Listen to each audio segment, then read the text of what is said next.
Hello, আমি অর্পিতা। আজকে চলো তোমাদের সাথে একটা চকলেট ডিসপেস স্টোরি শেয়ার করি। তো এখানে আমি একটা প্যাকিং করছিলাম, সেটাতে প্রথমে দেখো বাবল র্যাপ দিয়ে নিচ্ছি যাতে চকলেটগুলো না ভাঙে।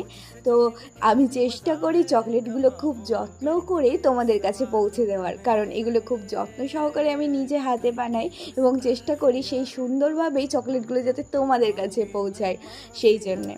তো এখানে দেখতেই পাচ্ছ কি কি ফ্লেভার দিচ্ছিলাম। এর আগের দিন অনেকগুলো ফ্লেভার বানিয়েছিলাম, সবগুলোর মিক্সড করে এখানে দিয়েছিলাম।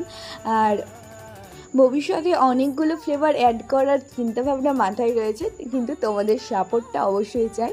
তোমরা যদি এমন সুন্দর সুন্দর চকলেট আমার কাছ থেকে পারচেস করতে চাও, অবশ্যই আমাকে ইনবক্স করো, আর ডিটেলস আমি তোমাদেরকে ইনবক্সে পাঠিয়ে দেবো। অনেকে আমাকে জিজ্ঞেস করো এই চকলেটগুলো নিয়ে আমরা কি ফ্রিজ ছাড়া বাইরে রাখতে পারি কি না।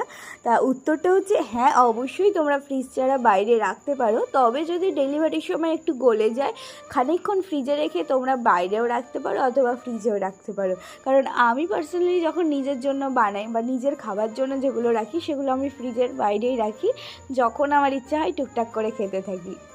যারা যারা আমার কাছ থেকে এখনও অবধি চকলেট অর্ডার করেছে তারা প্লিজ কমেন্টে জানিও তোমাদের চকলেটগুলো খেয়ে কেমন লেগেছে আর কোন ফ্লেভারটা তোমাদের সব থেকে বেশি পছন্দ হয়েছে। টাটা।